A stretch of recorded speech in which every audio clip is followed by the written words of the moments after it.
अपनी रोज़मर्रा की ज़िंदगी में हम हर छोटी-छोटी बातों का ध्यान रखते हैं कि कहाँ पर हम कितना पैसा निवेश कर रहे हैं, कहाँ पर कितना पैसा स्पेंड कर रहे हैं। काफ़ी सारी चीज़ों का छोटी-छोटी बातों का ध्यान में रखते हैं। लेकिन कई बार इन्वेस्टमेंट करते वक़्त कुछ मिस्टेक्स हो जाती हैं। तो ये इन्वेस्टमेंट मिस्टेक्स क्या हैं जिनको कि आप अवॉइड कर सकते हैं टाइम के साथ में, ताकि आपकी ये इन्वेस्टमेंट मिस्टेक्स आपकी पॉकेट पे भारी ना पड़े।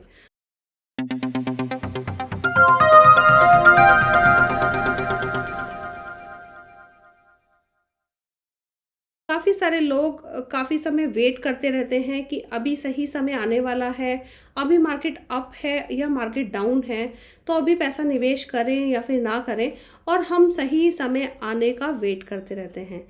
जी नहीं, इसके विपरीत हमें जब भी हम अपना इन्वेस्टमेंट का माइंड बनाएँ, तो हमें तुरंत ही पैसा इन्वेस्ट कर देना चाहिए। हालाँकि उसके लिए अलग-अलग स्ट्रैटेजीज़ हो सकती हैं, जो कि आप किसी भी फाइनेंशियल प्लानर के साथ में इन्वेस्टमेंट करके उस तरह की जो इन्वेस्टमेंट की मिस्टेक है कि time to enter the market is every time is the right time and every time is the wrong time to enter in the market.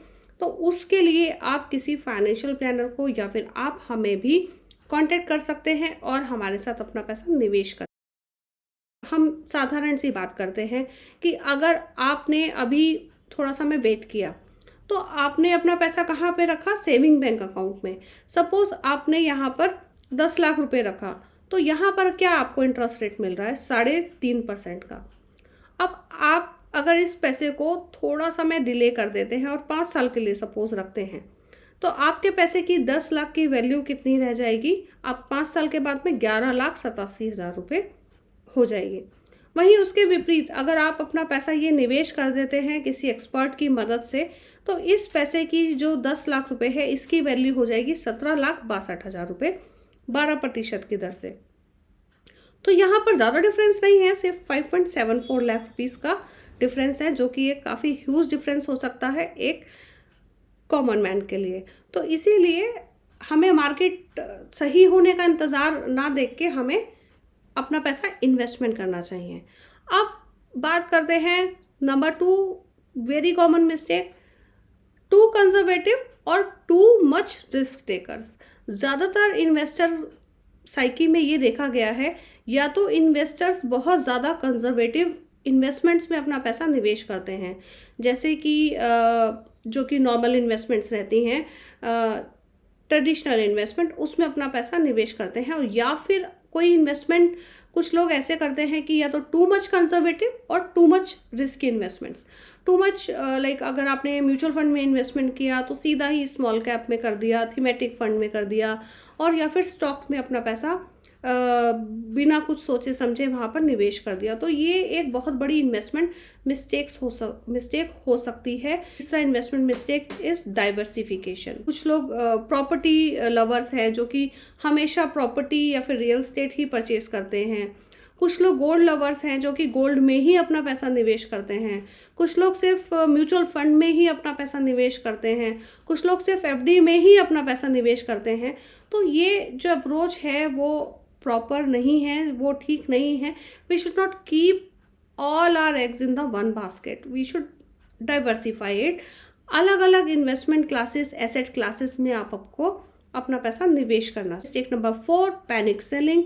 अभी जैसे क्या होता है कि मार्केट जैसे ही डाउन गया, मार्केट में थोड़ी सी हलचल मची और लोगों के दिमाग में भी हलचल हो जाती है और वो पैनिक में आके अपनी इन्वेस्टमेंट्स को सेल कर देना शुरू कर देते हैं, जिससे कि काफ़ी ज़्यादा उनको नुकसान कई बार लेना पड़ता है। तो पैनिक सेलिंग ना करें और अपना गोल के अकॉर्डिंग इन्वेस्टमेंट करेंगे तो आप पैनिक सेलिंग से भी बच जाएंगे। Investment mistake number 5 is a emotional decision sticking to your investment. बहुत बार हम अपनी इन्वेस्टमेंट कर देते हैं, लेकिन अभी हम सोचते हैं कि अरे अभी तो इन्वेस्टमेंट कर दिया है तो इसको चलाए जाते हैं, कोई बात नहीं, थोड़ा सा कम रिटर्न आ रहा है तो कोई इशू नहीं है, चलते रहने देते हैं।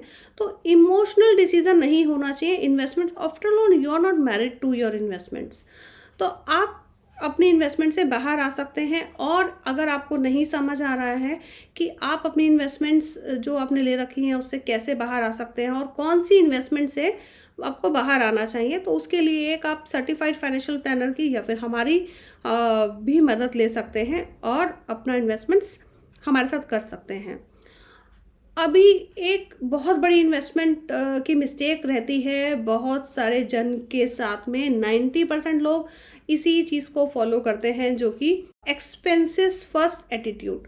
ज़्यादातर लोग सोचते हैं कि चलो सैलरी आई, चलो इनकम आई या बोनस आया तो सबसे पहले उसको खर्च कर डालते हैं, चलो उसके मज़े लूटते हैं। ऑब्वियसली मज़े तो लेने ही हैं उस इन्वेस्टमेंट के, लेकिन अगर हम एक माइंड की ट्रिक को देखें तो अगर हम उसमें इनिशियल स्टेज पे ही अगर इन्वेस्टमेंट कर देते हैं तो ये एक ह्यूमन माइंड की ट्रिक है, जहाँ पर हम अपना इन्वेस्टमेंट बिगनिंग में कर दिया तो हमारे पास कम पैसा बचा या फिर एक एडिक्वेट अमाउंट बचा, तो उसको हम अपना यूज़ कर सकते हैं अपने एक्सपेंसेस के लिए।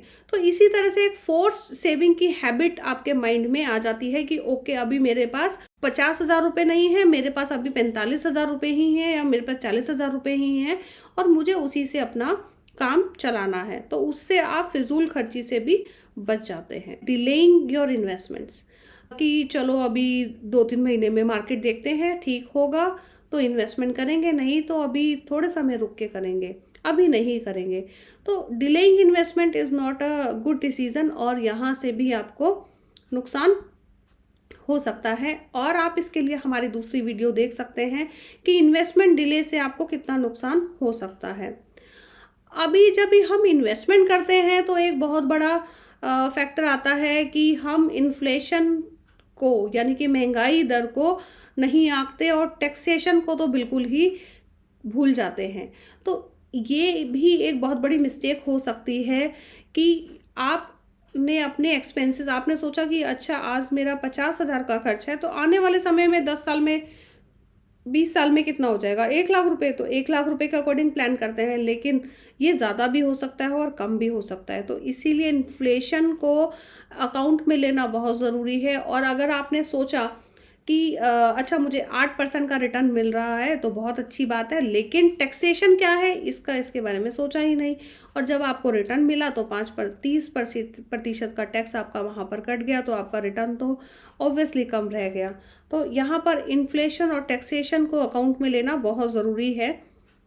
9th मिस्टेक जो ये है, डू नॉट सेट गोल्स।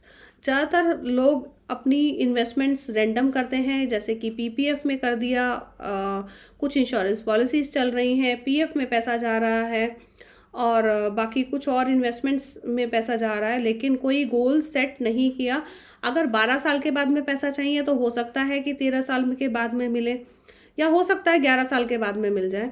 तो और अगर मतलब चाहिए मान लीजिए कि 20 लाख रुपए और मिल रहे हैं वहाँ से 10 लाख रुपए, तो आपका गोल तो वहाँ पे पूरा नहीं हो पाएगा।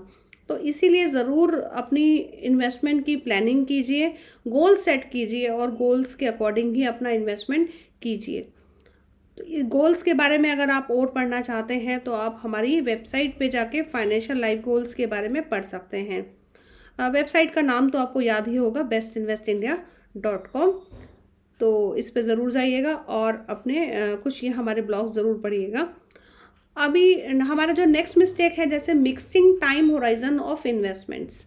जैसे कि कुछ लोग शॉर्ट टर्म के लिए इन्वेस्टमेंट चाहते हैं, अपने माइंड में सोच रहे हैं, लेकिन वो इन्वेस्टमेंट करते हैं स्टॉक्स में या फिर इन्वेस्टमेंट करते हैं highly risky equity mutual fund में।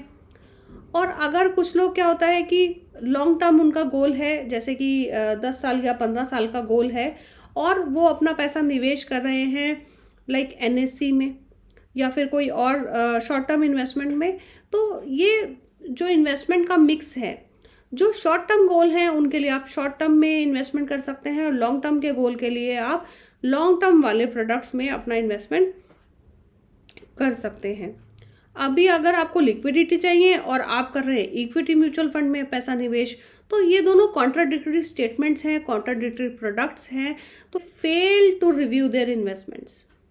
आज आपने स्टॉक में निवेश कर दिया, आप उसको भूल गए, नहीं चलेगा काम।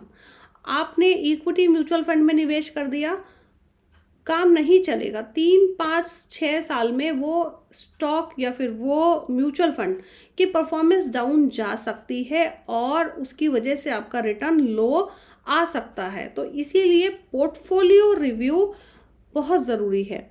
अब पीपीएफ में मान लीजिए कि आपका पैसा निवेश था, ठीक है, निवेश आपने वहाँ पर कर रखा है, वहाँ पर आपका इन्वेस्टमेंट चल रहा है, आपको पहले मिल रहा था वहाँ पे 9%, अभी मिल रहा है 7%। तो वहाँ पर आपका, यहाँ पर अगर आपने रिव्यू नहीं किया, अपने समय के साथ अपनी जानकारी को अपडेट नहीं किया, तो यहाँ पर आपकी इन्वेस्टमेंट्स में की वैल्यू में फ़र्क आने वाला है।